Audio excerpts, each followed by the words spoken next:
the release for me, like, for example, with my letting go of the anger, was forgiveness, being willing. I had a willingness to forgive my father. And finally, those feelings, that ability, those feelings of being able to forgive him came because I worked for it for a long time. I wanted to be able to forgive. I wanted to be able to let go. I wanted to be able to release. My guest today is Randall McNeely, also known as Captain Kindman. Randy is an author, filmmaker, and the founder of The Kindness Giver, devoted to helping love grow through intentional acts of kindness. He co-produced the documentary film For Such a Time as This, which shows how one simple act can spark a ripple effect that changes lives. Wherever Randy goes, kindness follows. Hi, friends. Welcome back to Call Cut with Angelique. Here is my dear friend, Randy. Randy, welcome to Call Cut with Angelique. I'm so happy to have you here. Well, I am just thrilled to be here. I'm excited to have the opportunity to be in the same virtual room, if you will, with Angelique Leticia. So it's a thrill. Well, and I noticed that you're wearing your Captain Kindman outfit. Could you stand up a little so we could see the full thing? Oh, look Yeah, at you that. stand up a little bit. I've got that. You can't see the full cape and everything because it's I've got a sweatshirt on under everything because it's 30 below zero wind chill factor outside right now. So a I know little chilly here. I don't know if you remember when we were younger, snow was a thing. Like I Oh yeah. remember like 3 feet of snow, 4 feet of snow, but in the last, right, however many years, we're not used to it. So I feel like everybody is bracing themselves for that movie, like The Day After Tomorrow, where it's Yeah. just all going to turn into a tundra. And it's like, this is what winter's kind of supposed to be. But here we are. So But, I've gotten kind of wimpier in my old age. I'd much rather have, like, 70-degree weather all year long. I know, right? That's why everybody hightails it to Florida. I'm hightailing it to Florida myself in a couple of weeks. I'm very excited. Um, Nice. so Randy, I want to get into it. First, I want to orient the audience a little bit by saying I met Randy through Kevin Smith, who was on here once before, and he is also a kindness ambassador. And he's doing a lot in the world for kindness. But the reason I really wanted to bring Randy onto this show is because when I watched the movie that he co produced, Such a Time as This, with Kevin, he told a story about his personal life. And he mentioned in that story having overcome abuse. And this is something that a topic that is very close to my heart, because those of you who know me know that my husband was the victim of sexual abuse at the hands of a Catholic priest. So I really find this topic interesting, and I think it's super important. And Randy, if you don't mind, sharing with us a little bit, about you, about your experience, and how you got to this point where Captain Kind Man and this mission for kindness is your new mission for the world. Oh, yeah, I'm happy to do that, Angelique. I really appreciate you giving me the opportunity to be here and to share a little bit. Like you mentioned, I shared a story in the film, the spoiler, if you haven't seen it, and you haven't because it's not released publicly yet, it's in private screenings, but I share this story. I'm a survivor of multiple forms of childhood abuse, including, mental, emotional, and sexual abuse. And, you know, it's it's not an easy thing to talk about, and I don't go back and dwell on it too much because, it's there's a lot of pain there. But I can look back. What I'll share is that, as I was growing up, you grow up in that kind of environment. It's interesting, Angelique. I was listening to your own previous podcast about people pleasing, and you grow up in an environment where you're constantly ridiculed and told that you're stupid or whatever, and you can never do anything right. Well, what ends up happening? You want to fight. You're trying to do everything you can to find some way to get approval, to feel like you're worth something, to feel like you have value. And that just wasn't there. I can still remember as a little kid, my dad coming in and I'd been working really hard on this little diorama that I had created with houses and some paper horses and cows and little rolled up construction paper logs and all this stuff. It was for a class project. and I won't use the words he used, but he just basically said, "Well, that looks like crap."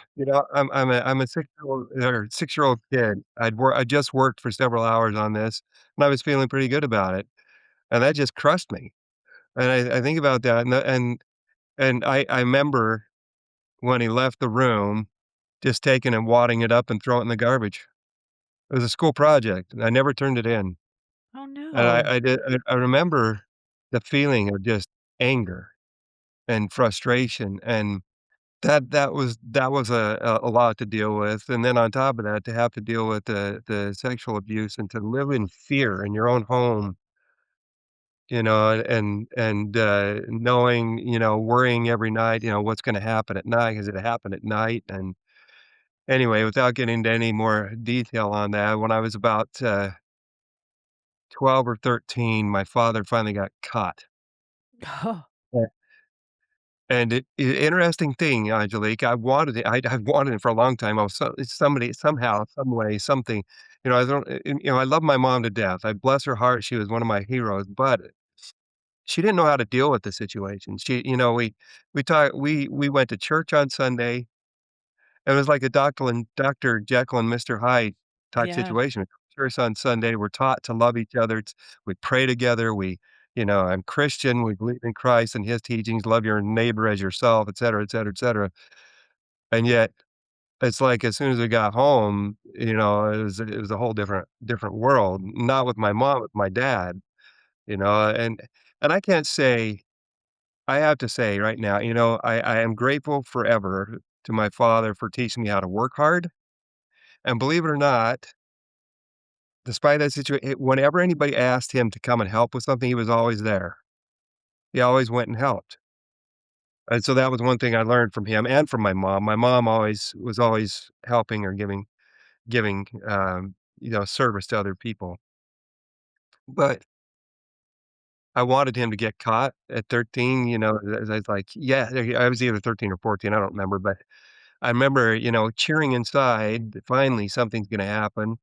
He'd been a school teacher for 27 years Oh, or 24 years, and I finally got caught, but then I went through this dilemma because I felt like a terrible son. I felt like I blamed myself for him getting caught. So there was this war. There yeah. was a war going on inside, and I wanted it to end. I was tired of the pain. I was tired. Just tired of dealing with it, and I wanted it to end. Despite the fact, I knew that God was real. I'd had many experiences that touched my heart. I knew he was there. I firmly believed and knew that Jesus Christ was there. I'm not ashamed to say that. I'm happy to say that because I knew they were there and aware of me. What at the time I didn't realize that they had raised up friends for me. And that's another story, we can talk about later if you want to, but he had raised up friends for me, and it was those friends at that time in my life that stepped up and stepped in and put their arms around me. They put their arms around me, they let me know that they loved me, that they cared about me. They let my family know. They reached in and loved my mom and my siblings and helped us through that time. And they reached out to my dad to try to help him, get the help that he needed because he was sick. He Yes. was sick mentally, sick emotionally, try to get him the help that he needed. And fortunately for me, that love saved my life. It kept me, I thought more than once about killing myself. I just wanted it to end. I wanted to be done. I was tired of dealing with it, but Yep. that love saved my life. You know, I shared the story in the movie about my friend Rochelle Knight, about how, I had prepared this agenda for a meeting and she came in before the meeting. I'm sitting there waiting for everybody, all these other students to come in. It was and I can't even remember how I got in this situation for sure, but I just remember I prepared the agenda. I was there by myself, and she come walking in, and she had her cheerleading outfit on, and she was just a sweetheart. She was kind to everybody, and she picked up one of the agendas that was sitting there, and she just kind of looked at me. And she's like, "Did you know you misspelled the word miscellaneous?" It was just matter of fact. It wasn't a unkind way. It's like, she wasn't saying like, "Oh, you stupid person, you did this." Right. Or it was just like, "Did you know you misspelled the word miscellaneous?" But my response to her tells you exactly how I felt about me at the time, because I immediately responded and I said, "Oh, yeah, I guess I did. I bet you think I'm pretty stupid, huh?" And her response left indelible fingerprints of love on my heart that are still there. She did not miss a beat. She responded and said, "Oh, no, I don't. I think you're pretty neat." 9 words that are forever etched right here. "Oh, no, I don't. I think you're pretty neat." I had no idea at the time how desperately, desperately, desperately I needed to hear those words. I needed to know that somehow, and it goes back to, again, the whole need to, feel approval, and so that somebody saw me, and she saw me that day. She saw me. She didn't see, what I had conjured up in my head, Randy the dummy, Randy the stupid, or whatever. She saw Randy the neat. She saw Captain Captain Kind Kindman, yeah. but she saw Captain Kindman in there, and the interesting thing is, of course, how many macho teenage boys are gonna cry in front of girls? Not gonna happen. Not gonna happen, and I knew I was gonna cry, so I just said, "I have to go to the bathroom." I walked out, looked both ways down the hall. It was before school had got out. We were like 10 minutes before school, or the classes were getting out, so I looked down the hall, there was nobody there. I turned and I sprinted down the hall into the boys' bathroom, in a stall, shut the stall door, and just broke down. I just cried. I was like, and I didn't share this in the movie or anything like that, but in my mind, and this again, just another evidence to me that God is there and that He is real and that He knows who we are, because in my mind and in my heart, I heard the words, "I think you're pretty neat too." Yeah. Oh, yeah. And I heard that. And some people would say, "Oh, yeah, you're just amazed. It's just your own thoughts imagining things." No, I heard it and I felt peace. I felt love in here come over me, and I to this day, I will never forget that experience. And people can say I'm crazy or whatever. Okay, that's fine. I know what I experienced. I know what I know. I don't think you're crazy at all. Wow, there's so much I want to say about this, but just to speak to this particular thing, so I can totally relate with the overwhelming feeling taking you to the brink of death, where you feel like death is the way out because you cannot take this pain anymore. And I remember the night I had seriously thought about certain things and tried certain things. I was laying in my bed as I'm talking to you right now, I start to close my eyes and I'm like, I just need a way out. Why am I here? I have no purpose here. I can just go. There, nobody will miss me. Nobody will care if I'm gone, right? And as I start to close my eyes, I hear, just like we're talking, Angelique, you are so loved. And I was like, whoa, I like shot up out of bed and I looked around the room. There's nobody, but there's just me. And I freaked out because panic anxiety was my thing. And I was like, oh my God, Yeah, now I'm hallucinating on top of everything else.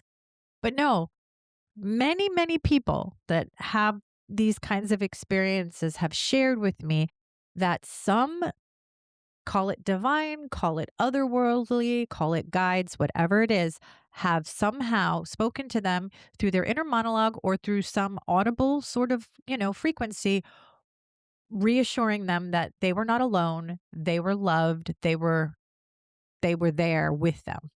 So I yeah, 1000% believe that. The other thing I find interesting about your story when you say about your father, and see, this is so interesting about your character, right? And I have this sometimes myself. People say, well, why do you ever say anything good about your dad? Because there's two kinds of will in this world, there's inferior will and superior will. And your soul came in to experience superior will. In order to do that, you need to be surrounded by inferior will. You need to be surrounded by test after test that will take you down if you allow it to. And when you can finally overcome, and no matter how many times you are hit with that inferior will of others, you either go the other way and you access your superior will, or you become that which you fight against, which is right, the dark night. You chose your father, as I did mine, as my husband did his abuser, in order for that teacher in the negative space to lead you down the path of superior will.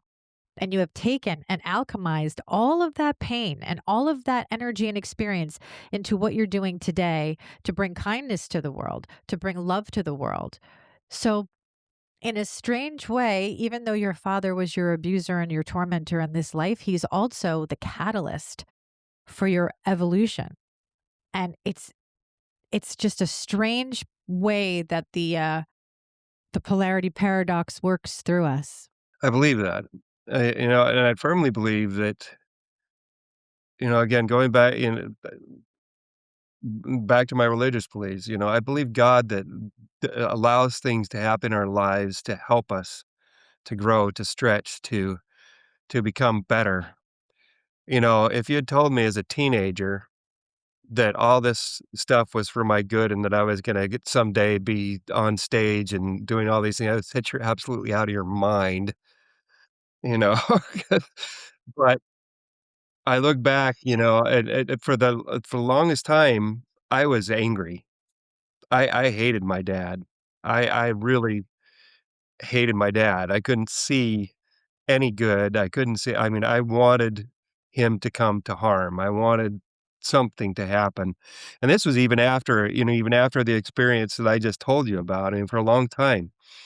And after I got married, I woke up from a dream where I had just been pounding on him in my dream. I just and that's not how pleasant is a dream like that? Nobody likes to have dreams like that, and the thing that terrified me is as I wake up and I'm punching the bed, and I was like, "Okay, this can't happen because I'm a newlywed, and my wife is, like, 3 feet from me, and I'm over on this other side of the bed, but what if I had been closer to her? What if I had been closer to her?" I just knew, I was like, "I could th this can't happen anymore. I've got to deal with this," and so, I got some I didn't wanna see a counselor because I thought, "Oh, if I see a counselor, everybody's gonna think I'm crazy," and stuff like, well, that's what they're there for. They're there to help you work through the challenges and stuff like that, and so I worked with a counselor, but I did a lot of praying, I read a wonderful book called The Hiding Place by Corey ten Boom. Have you ever heard that before? Yeah, she was an amazing Christian lady. Her and her sister, her family, um, they built a room in their house in Holland to hide Jews during World War II, and finally, one of their neighbors told on them, turned them into the Nazis, and so they got taken to a concentration camp, and she never saw her parents again, she never saw her brother again, it was just her and her sister in this concentration camp, and there was a guard there that did all kinds of heinous things to her and her sister, and he was just an evil man, and her sister ended up passing away in the prison camp, but she took a different path, when she got out, she decided to start speaking to people about love and forgiveness and letting go of, past pain and aches and, the sorrow from the war to help people to heal. Well, she's just got done speaking at this event, and she looked in the back, and back in the back of the room, there was that soldier, the one who had been so cruel, had done so many heinous things, and she got done speaking, and he actually came up to the front and toward her, and he said, "Since the war, I've found Jesus, and I just wanna apologize. I know I did a lot of awful things, and I'm sorry, and I can you ever forgive me, Fräulein?" Is it speaking in German? Fräulein, "Can you ever forgive me?" And she said, "I stood there. I had just been talking about loving and forgiveness, and I stood there And in my heart and my mind, I was I cannot ever forgive this person. I can't. My sister died in that camp. I don't know how I can ever forgive him, but she knew she needed to do something, and so she prayed in her heart, says, "Lord, I will extend my hand. I will extend my hand. I will do everything I can to raise my hand to him, but you're gonna need to supply the feeling." So she raised her hand and shook his hand, and she describes his says, "The only thing I can say is that the feeling that went down my arm all the way from my shoulder all the way into the hand was a feeling of pure electricity, but peaceful if electricity, if you can if you can say that." And I was able to say to him, "I forgive you, my brother, with all my heart." And that's kind of the experience I had, after praying for a long time. One day, I was just kneeling down again, praying to, "Please, God, I I I need to get this poison out of my soul, out of my system. I don't wanna have these feelings anymore." And they were there, and then they were gone. They were gone. I didn't they and I was able to my dad and I never had a great relationship after that, but I was able to go and talk with him and at least, say, "Dad, I don't have any anger toward you anymore, and I love you, I forgive you, and I'm sorry that I've held on to this poison for so long." That's the power of release. And that's what prayer gets you to. Prayer gets Right. you to the point where you could release. But again, you have to have that willpower, the desire. If you Yeah. have the right, there are many people who have the desire for revenge. They have the desire for pain, violence, and Yeah. You continuing. want they want the other person to hurt like they Yeah. have hurt. And interestingly enough, if you allow energetics to work on their own without your interference and bringing on your own karma, they do end up having that mirror reflected back to them. At So some point in time, it'll come. it does. And it often comes at a time in their experience that is not ideal for them, meaning it's going to hurt. So I hear all the time people will say, well, and on bigger scales, um, they if the people tell you what they're going to do to you, then there's no karma incurred, and that's not true. It's the law. It's the law of energy, and Yeah. what you physically put out is what you get back, and it's energy dynamics. So And it's it's so nice. true. Yeah, it's nice that people want to live that fantasy that they could be mean and they have no consequence as long as they tell you, "Hey, go ahead, believe what you want to believe." I mean, think about it, though. How many of us like to go into a room and hang out with people that are, light suckers? I call them light suck they suck all the light out of the room because they're constantly negative. It's almost like they've permanently got a sour pickle stuck in their mouth, and they're sucking on it all the time. I choose not to I have I can I say I've been perfect, since I've had these experiences? Heck no. I've made a lot of mistake. Can I say I've never been angry or felt anger or struggled with dark thoughts or feelings ever again since then? No, I can't, I've struggled with depression at various times throughout my life, but I keep coming back to the experience, that there is light at the end of the tunnel, and I know what has happened in the past, and I know that I can get through it again. That brings me to something interesting and I don't know if you experience this because you are in the kindness world, right? Mhm. And you just said, it's not that I never get angry and I never this. That's normal. Those are It's human. normal human exactly expressions. Learn. Right? But I often find, I should say, that folks that like to speak about kindness or who are kind or who are trying to be motivational or inspirational, they get this subtle attack from people the moment that they show that more human side of them. Oh, I didn't, well, I thought you were kind and I thought you were this. And I want to kind of clear this up. So, two things can be true. You can be kind, but you can also be real and authentic in your emotions. When you have somebody who is performative, that is not real. If Yeah. somebody says they've never been angry or that's fake. They're If they're and they're y they're not they're being dishonest.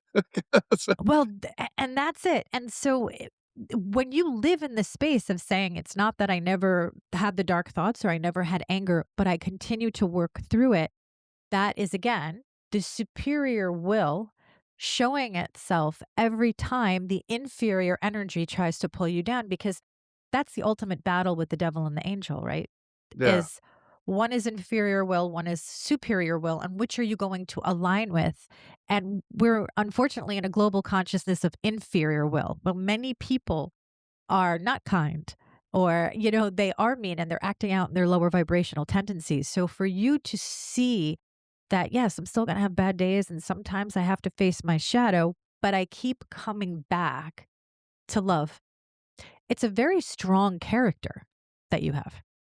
Well, I'm working towards it, and it's interesting because I think we all have this what I'm gonna talk about for just a minute here. I think we all have this challenge. It's I am constantly trying to look for the good in other people, see the good, build up the good, share the good, and stuff like that. But we all have our own inner critic, and I'm a professional. Just saying, I'm a professional inner critic. It's because I know all the deep, dark, dirty secrets. Right. I know Right. the mistake I know the mistakes I've made. I know the things I've said and done that probably weren't quite in alignment with Captain Kind Man, I Right. it been for a long time, it's been easy for me to try to build other people up, but at the same time, inside, I've had this struggle because I've struggled with weight, I've struggled with various things, and in my mind, I'll say, "Well, I'll be happier when I'm this, or when I've reached this." Well, what happens in the meantime? Am I gonna walk around Yeah. hating myself? I mean, do I No. okay, I'm not at 175 pounds right now, so therefore, I must hate myself until I get to 175 pounds. And the reality is if I wanna inspire kindness and promote kindness in other people, and I'm not being kind to myself, it's kind of a hard thing to do because you're living a double standard, a double-minded trying to live a double-minded life. Yeah. And we've all heard the term, "A house divided against itself cannot stand." Well, I am here to tell you, a mind divided against itself doesn't do very well either. It's a double there's a scripture, there's actually a verse in the Bible that says, "A double-minded man is unstable in all his ways," and it's true. Well, you can see that in the actions of folks who profess a certain level of something but cannot live up to that standard. And I'm not talking about what you're talking about. You're talking about the human side. And that's you're going to get angry at times, you're going to be in the shadow. Depression and anxiety, they will come and go. It's part of waves, Yeah. it's how you deal with it. Are you going to allow yourself to get swept under by it, or are you just going to ride the wave and say, all right, this too shall pass? I'm in this moment. My favorite statement, "This too shall pass." Right. And when you've been through a lot in life, you know how true that actually is. And when you have conversations with people who are younger who really haven't experienced it and truly believe they're going to be stuck. And you're like, "No, this is temporary." But in this temporary shadow and darkness, you have to make choices. And Yeah. whatever those choices are going to determine the next set of things that you're going to come up against. It's kind of like a video game, you know? You're in one Yeah, level. are you gonna get to the next level or not, And Yeah, what and you're to doing level up. now what you're doing now is gonna determine whether or not you get to the next level. Yeah, and that's how we also bring global consciousness to a place where people are living more from superior will than inferior will, is setting it by example. Your choices to overcome this every time you're hit with it puts that ripple effect out into the universe, and then other people pick up on that vibe and get and draw from that inspiration. So it's never for no reason, right? People always say, well, what's Yeah. the point? There's a big point. You should just do it. There's an interesting thing it's easy, being the humans that we are, it's easy to want to ask, "Why me?" or "Why am I going through this?" or "Why is this happening to me?" And it's harder to stop and say, "Okay, what can I learn from this? How can I grow from this? What, should I be leaning into in this situation?" And, over time, as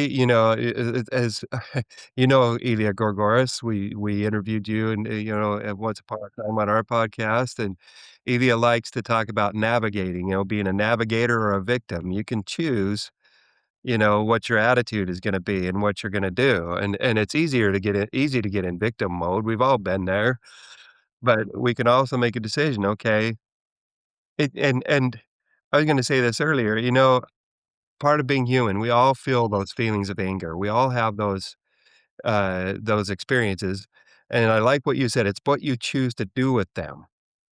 For the longest time, I chose to hold on to my anger.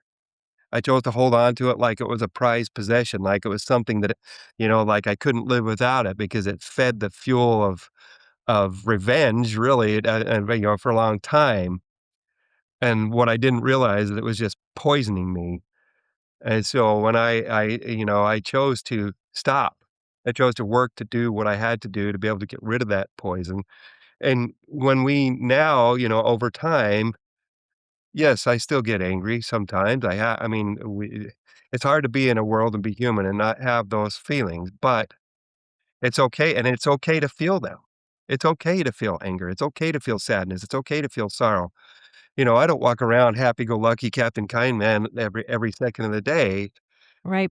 I feel those feelings, but it's coming back to what you said, it's how you respond to them. You can choose to hold on to them or you can choose to feel them, acknowledge them, and then let go and go on. And I found that for me, the best thing to do is just, yeah, okay, I've experienced these feelings. You know, and while they're going on, they kind of stink. They're not fun and stuff like that. But I'm gonna let go now. And some people say, well, if you're in a horrendous situation, somebody's treating you really badly and stuff, you may not be able to let go as easily, as quickly. But thinking in your mind and thinking, okay, I am in control of me. I can work through this. I can get through this goes a long way towards helping you make it through those challenges. Am I saying people can just do it on their own? No. A lot of times you need help. Get the outside Yeah. help if you need it. But a lot of the time, we can start on our own road to working through something by ourselves just by determining, okay, I know this is happening now, but I have the capability as a human being to be able to choose how I'm going to respond to this and what I'm going to do. And Viktor Frankl in Man's Search for Meaning wrote the book about his experiences about being in Auschwitz or what I can't remember if it was Auschwitz or another concentration camp he was in, you Yeah. know, but he wrote a bit in there about how the people who made it through the camp the easiest, who were able to survive, were the ones who learned how to live with the situation, live with the circumstances, because they didn't have any control over their circumstances, but in their mind, they controlled what they thought. Their captors, the Nazis had control of their circumstances, but Viktor Frankl and many others determined, "They may have my circumstances, but they will never have my mind." That's the power. And that is what people need to understand is your power lies in your choice and what you choose to focus your energy on. Again, superior will. What is your willpower going to be leaning toward? Are you leaning toward victimhood? Oh my goodness, complaining, I can't get out, I'm helpless. Or are you leaning towards self mastery? Because they're two very different energies and it doesn't feel this way. Okay. But superior will attaches you to superior energy. And that will eventually overcome inferior energy, which is attached to inferior will. But if you don't make those choices consistently, no matter how many times you're slapped with some sort of situation or experience, then you get stuck. You have to stay in it. And it's almost like I don't want to say stay in the fight. No, you're not fighting. You're just choosing. It's like if you were going down a line and all these things were happening and it's like A or B, A or B, A or B. Yeah, And every time, right, you hit a choice, you get redirected to a new place. And so, I know personally, like, okay, I don't want to get redirected to a place that's going to make me crazy. So let me choose something that will keep me elevated, yeah, right? And once we understand that that's where our power is in choosing the experience that will keep us in our superior will. And that's hard to do, especially when you're put up against it and you're hit with a lot of different things. You're hit with people attacking you, or you're hit with eh, situations you and my husband went yeah. in. Like there's a lot. And he had a lot of similar things that you say. It's interesting. You guys would probably have a fabulous conversation. Because he had a lot of the same stuff, and he battled, and he used to call it voice one and voice two in his head. The little shoulder Right. angles. Yeah, and voice two. When we did the play, he wrote a play called For Pete's Sake, and then we ended up doing a movie about it called Confession. And voice two was really this. I wouldn't even say he was the devil. He was the pain point, right? Because we react from our pain. That's where we react. And you mentioned this a few times about anger, right? Yeah, I think for men, even more than women, because women have different things that we have to deal with on the emotional scale. But men are always pigeonholed into this place where anger is the only emotion they're allowed to yeah, express. They're not allowed to cry. They're not allowed to emote. And it's like, but that's the release. yeah. Well, the reality is that I don't know where the whole "men don't cry" thing came from. Yeah, I say, I don't walk around crying all the time, but I wear my emotions on my sleeve.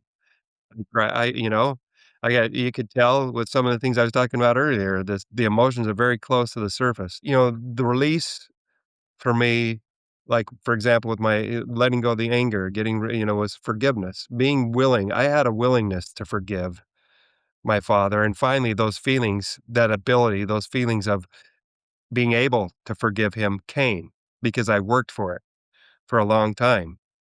I wanted to be able to forgive. I wanted to be able to let go. I wanted to be able to release. Again, coming back, we have a choice as to whether or not we're going to work toward the things that are going to help us to get better, to become better, to be better, and enable us and empower us, equip us to be able to help others to be better and become better, and maybe be a little bit of an inspiration to other people. So Well, I think you're on that path. I I would say that, and I mean I hate to say this, but unless somebody has walked through the fire, it is really hard to explain to somebody else, what it's going to feel like stepping on the embers, what it's going to feel like when the flames touch your legs, what it's going to feel like when the smoke comes up and it gets and it suffocates you and you can't breathe and everything gets in your eyes. If you have never walked through it, it is very hard to be that lighthouse for other people. So, in a way, your soul chose this path in order to come to your highest elevation point to say, okay, I had to go through this to get to this because there's going to be a lot of people who went through this, but they may not have the same fortitude. They may not have the same strength, right? And then somebody like you comes along and says, wait a minute, if I could do it, you could do it. And you offer them that kindness that they've been looking for. And in that moment, everything that's happened to you in your life, every time you cried, every time you were broken, and every time somebody stole a piece of your soul, you get it back and you get a one after another. And I cry because I tell myself this all the time through my own experiences where every time I put myself out there and I use my power to help other people heal, the parts of me that were stolen, broken, or fractured come back. And that's the gift well, is we heal each other. I wanna throw something out there. Angelique, you do a great job of it. I honestly, I go through and I read your LinkedIn posts, and they're incredible. I mean, you're an Thank amazing you. writer, but it's not just you have a gift in your writing of being able to reach into people's hearts, literally. Just the way you write, the way you word things, it's authentic. You can, you're opening up in that writing for us to be able to see Angelique in a way that we wouldn't get to see you otherwise. Because and it's touching, and what we're talking about here today, you know, I do what I do, and I'm on this mission, I created since the beginning of the year, every day I'm posting something about kindness on LinkedIn at least, and I'm trying to do it on other social media platforms. By the time I post on LinkedIn, though, a lot of time I'm too tired to go and do something else. But I'm growing love through kindness. That's my mission this whole year, growing love through kindness. I took and up on the wall, just to the side of me, I've got this big tree. My daughter, Julia, painted this big tree on the wall, and up above it, it says the love tree. And every day I put Post-it notes with actions of kindness that I've either done or received from somebody.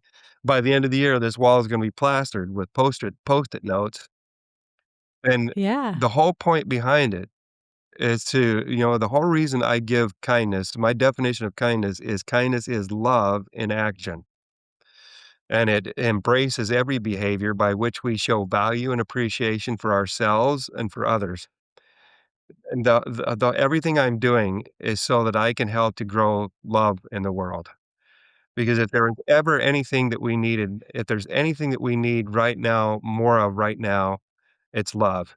You can't help but think of that 1960 song released in 1965, "What the world needs now is love, sweet Yeah. love." Is love. Yeah. It's a great song. But And and the world still needs it. the reality is, we need that in high doses every day. And so everything I can do, any little thing that I can do, if I can be an inspiration to help somebody feel loved, I've succeeded. If it's only one person, and if and I don't have a problem when I go out and I speak to people. Some people think this is nuts, but I've said more than once, I was speaking to a big crowd in Dubai, not in Dubai, in Turkey, and I said, "I just want you all to know that I love you." And I can say that from my heart. I traveled 5,000 miles just to tell you, first off, that I love you, that I care about you, and that's why I do what I do. Of course, my model, my inspiration is Jesus Christ. I strive to follow him. I strive to be like him. I strive to remember, what he said, love God and love your neighbor. And the thing that people don't remember is the part about love God and love your neighbor as yourself. So there's that big part in there. Notice in my definition, kindness is love in action, which embraces every behavior by which we show value and appreciation for ourselves and for others. And that's vitally important. And it's a big part of what I do too, is try to inspire people to give yourself a little bit of love every day. You know, Jarris Tucker, and I need to remind him that, "Hey, Jarris, I'm shouting you out everywhere I go," because he's a good friend of mine. He told us this when we interviewed him. We interviewed him shortly after we interviewed you for our podcast, and he says, "I get up in front of the mirror, and I look in the mirror and I say, 'I love you, Jarris.'" And he says, "I name 3 reasons why I love myself." And I've been doing that, and it makes a difference. You look in the mirror and say, "Randy, you're a pretty good guy. I love you because of this," and Angelique, "You're a beautiful woman, and I love you because of this." And it makes a difference because we need, and if we're loving on ourselves, it's a lot easier to love on other people, to care about other people. Yeah, and that's really sweet. And it's funny you say that because we are conditioned to do the opposite. We're conditioned to find fault and flaw. So to find all of the beauty is a beautiful way to counter the fault and flaw that we come up against, quite a bit.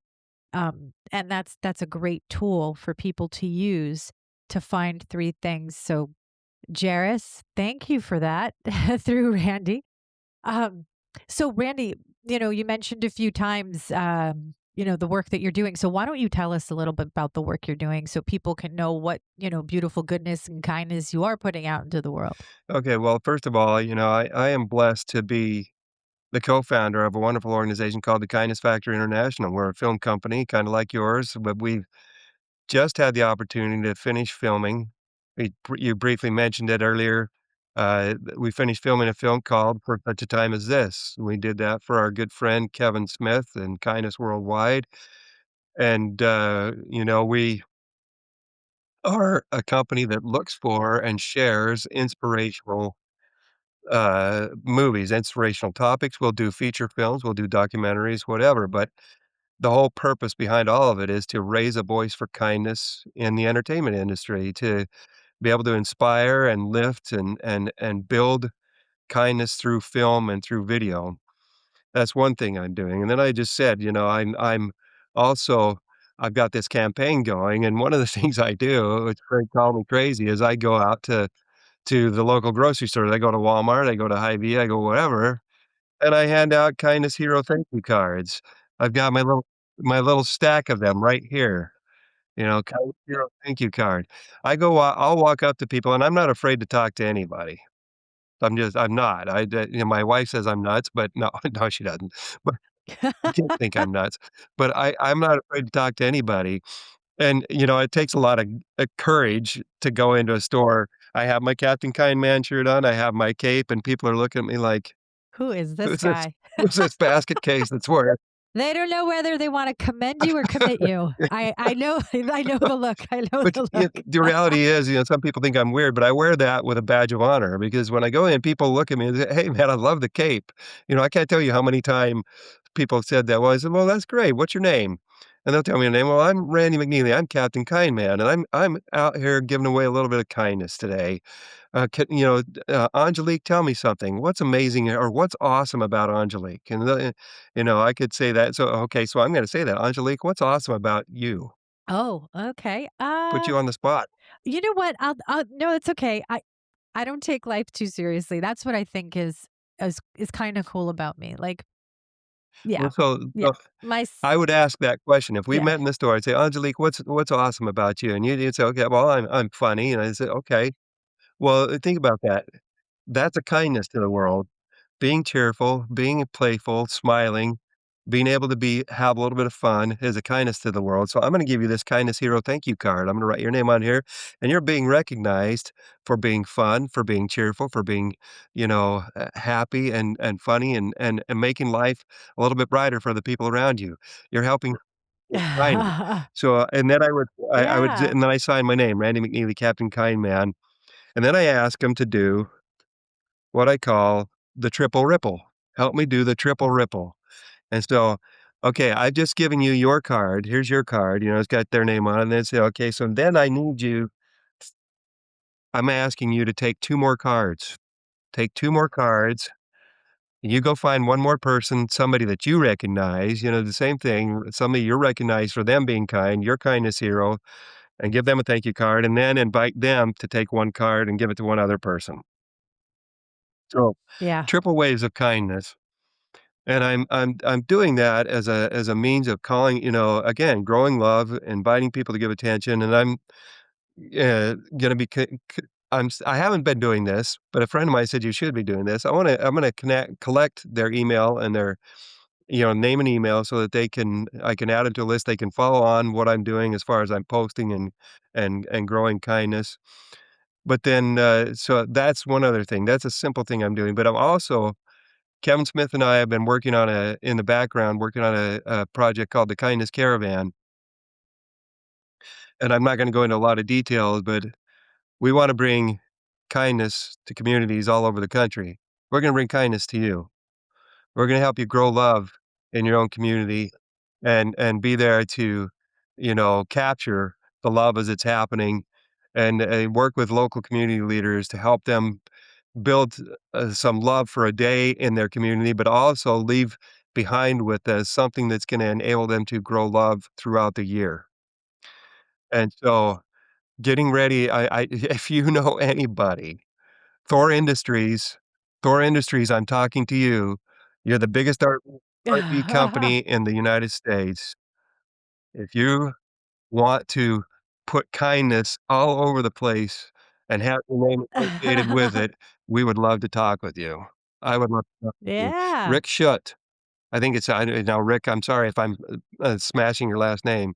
He's the big, people guy for Thor Industries, If you know, Cool. if you'd like to get involved with that anyway, no more promoting myself, but that's what I'm working on right now. Because if we can bring kindness to communities, there's we know, you'd have to have been living in a hole to not recognize the division and the polarization and all the challenges that we're having here in our country. And if there's anything that can help to build bridges of understanding, break down divides, and overcome polarization, it's getting people working together side by side, doing a project that's gonna make a difference.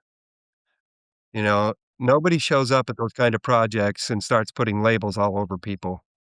You don't have the sticker guy who says, "Oh, well, okay, so are you a Democrat? Are you this religion? Are you transgender? Are you not? Are you straight? Are you this? Are you that?" Or there's nobody standing there putting all those different label stickers all over you.